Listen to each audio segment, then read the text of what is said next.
9억 넘는 아파트가 청약이 64.7대 1에서 9.4대 1로 줄었다는 거죠. 6분의 1 정도로 줄은 거고, 청약이 된다 그래도 포기하고. 그래서 이게 왜 그러냐 봤더니까 대출이 안 된다. 그죠? 분양가별로 9억 초과 아파트는 64.7대 1에서 9.4대 1로, 여기서 이거는 별로 안 줄었어요. 이거는 근데 6억 이하도 크게 안 줄었는데 이 9억 초과 아파트들이 엄청 많이 줄었다. 아무래도 네. 금액대가 올라가면 올라갈수록 대출의 범위가 더 줄어들기 때문에. 네네네. 네. 그리고 이런 그 또 DSR 규정이나 이런 부분들 때문에, 대출 문제 때문에 사실상 신규로 들어오는 분들, 특히 이제 실수요 하시는 분들은 무조건 대출 끼잖아요. 내가 실거주 하려고 하면은. 그렇죠. 네. 그런 분들은 이제 더 이상 대출이 안 되기 때문에 여력이 없지 않나, 이런 분위기가 좀 많이 퍼지고 있는 것 같아요. 맞아요. 네. 작년 하반기부터 사실 대출 규제가 많이 강화된 상황이고, 네네. 그나마 작년에 비해서 올해 초는 그나마 좀 더 나아진 상황이고, 그리고 이번에 이제 그 윤석열 정부가 들어서면서 대출 규제에 대해서도 좀 특히 그 무주택자, 실거주자 중심으로 좀 완화하겠다라고 네네. 이렇게 했는데, 실질적으로 아직은 DSR의 움직임이 크지 않다 보니까 LTV 80%만 계속 이야기를 하고 있는 상황이고, 네. 그러다 보니까 이런 어떤 그 대출이 억제인 상황에서 어떤 부동산 시장이 좀 위축되는 거. 또 하나는 지금 전체적으로 사실 이게 네. 만약에 대출 규제 강화된다 하더라도, 계속 유지된다 하더라도, 실제 시장이 작년 상반기 내지 재작년 상반기처럼 상승장이 계속해서 네. 어떤 폭발적으로 나타난다. 그랬을 경우에는 사실 포기 안 하거든요. 네, 포기 안 하는데, 꺾일 것 같아요. 그쵸, 매수 심리에 대한 부분이 위축되는 것도 확실히 이러한 결과가 나타나는 게 아닌가, 그런 생각이 드네요. 어때요? 지금 뭐 많은 지금 상담하시는 분들 엄청 많잖아요. 부동산 네. 관련해가지고. 그런 분들 보면은 아무래도 좀 분위기 좀 다르죠. 어떤가요? 그렇죠. 완전히 달라졌죠. 완전히 달라졌어요? 네. 완전 달라질 정도예요?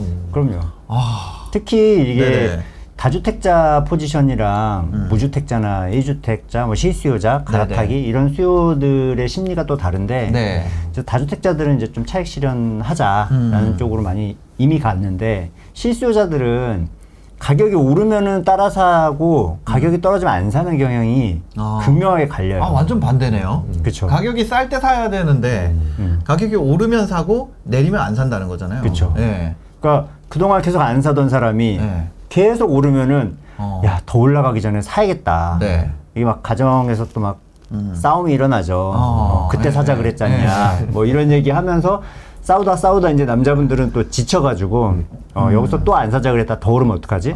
이런 불안감. 뭐 네. 그러면서 이제 실수요자들은 오르는 시절에 항상 사게 되고, 지금은 이제 전체적으로 뭐 강남 4구 외에는 지금 신고가가 굉장히 줄어들고 뭐 하락 거래들이 찍히고 있다 보니까 네네.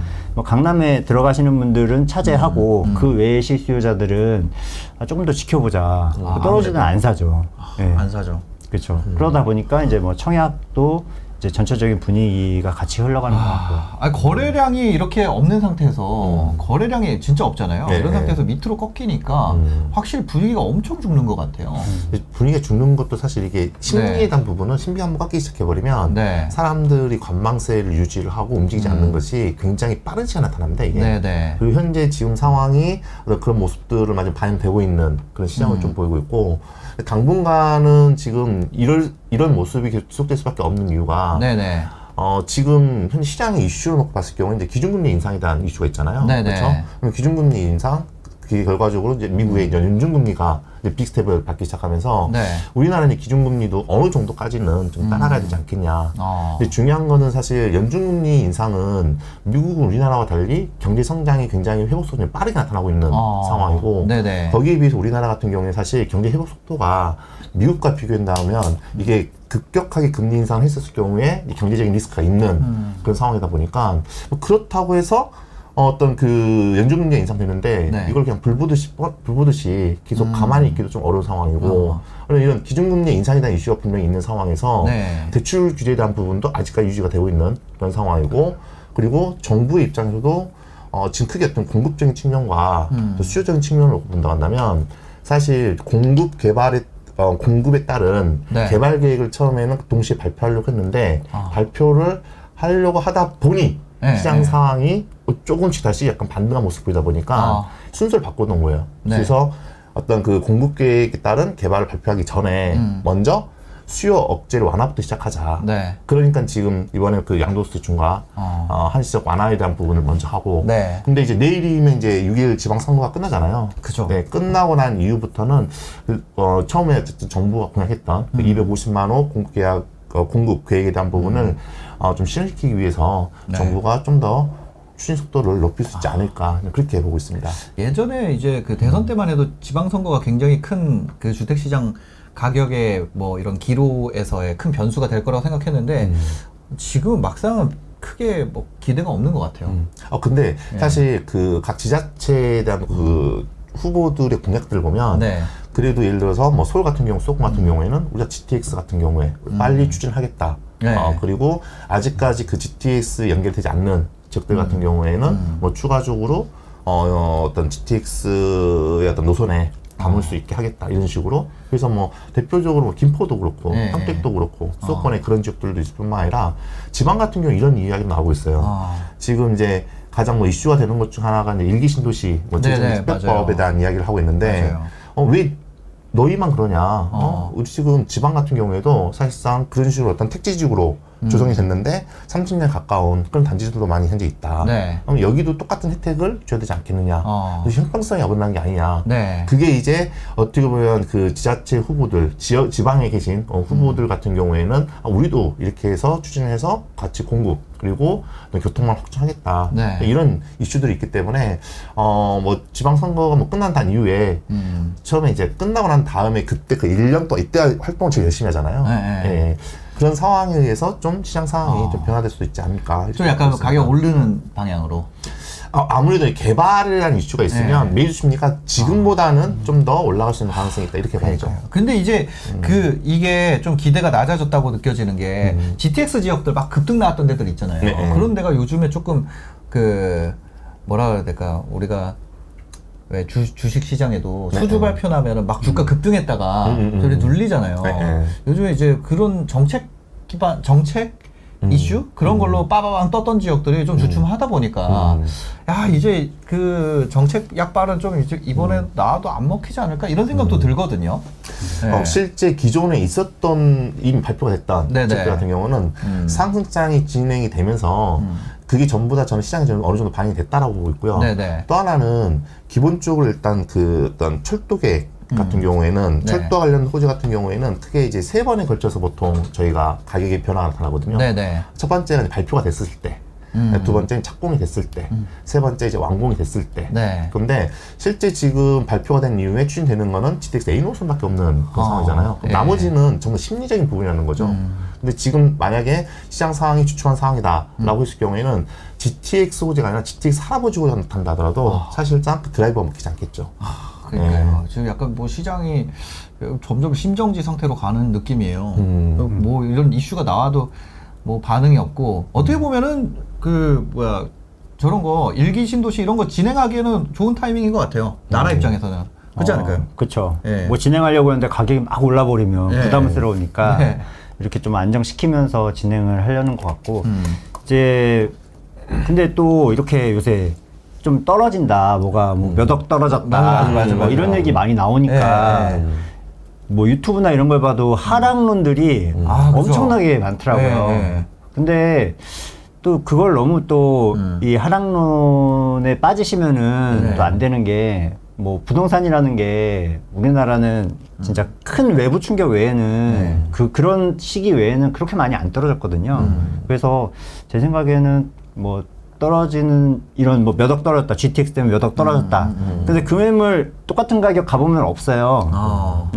그 가격 한 건 거래되고 네. 다 또 그 금액은 없어요. 근데 이제 그런 시점에서 그런 물건이 만약에 나온다 그러면은 오히려 좀 기회가 될 수도 있지 않을까. 저는 그런데 이제 지역들 떨어졌다 그랬잖아요. 그래서 저는 뭘 했냐면 아파트는 안 떨어졌을 것 같은데 왠지 오피스텔은 엄청 떨어졌을 것 같은 거예요.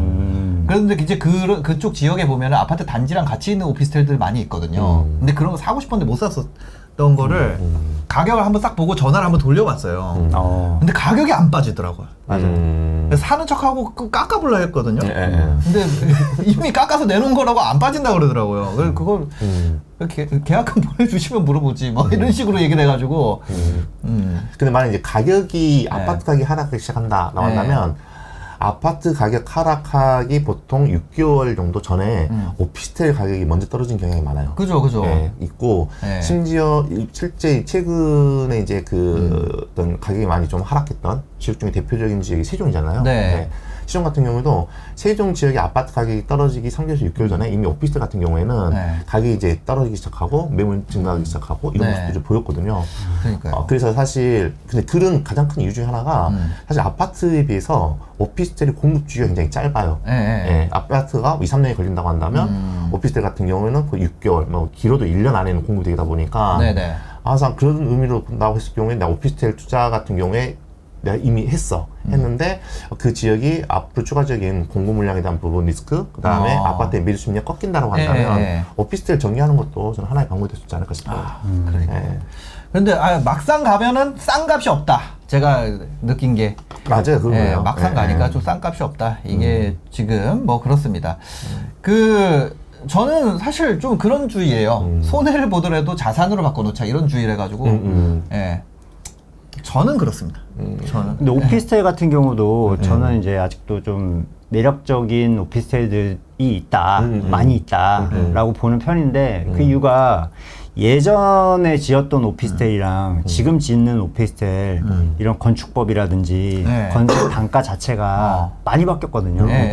그래서 똑같은 오피스텔을 뭐 오피스텔 금방 지을 수 있다고는 하지만 오피스텔을 짓는데 들어가는 돈이 기하급수적으로 늘어났기 때문에 이런 부분이 뭐 아직 많이 오르지 않은 오피스텔이라면 새로 뭐가 들어온다. 근데 그게 훨씬 비싸게 들어와.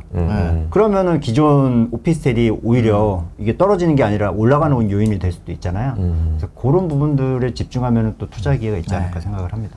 좀만 더 다른 관점을 본다고 한다면 지금 이제 말씀하셨던 부분에서 좀 추가로 처음에 말씀드린다면 사실 저는 개인적으로 오피스텔 상품은 이게 주거용 상품이 아니에요. 이거는 아니고 이거는 뭐 이제 아파텔이다 보니까 약간 주거의 대체 상품으로 해서 규제를 이제 아파트 규제를 너무 하다 보니 공급이 없는 상황에서 아파트를 대체한 대체 수단으로 이렇게 있잖아요. 근데 기본적인 아파트를 제외한 우리가 말하는 어떤 중소형 소형 오피스텔 같은 거 있잖아요. 근데 지금 어떤 그 중소형 오피스텔 같은 경우에도 가격이 그래도 받쳐주고 상승한 오피스텔은 전부 다 업무단지 주변에 있는 오피스텔이에요. 주거단지 끼어 있는 오피스텔이 아니라. 근데 사실은 세종 같은 경우에는 어떻게 행정도시긴 하지만 사실 여기는 어떤 산업단지라든지 일자리가 있는 곳이 아니거든요.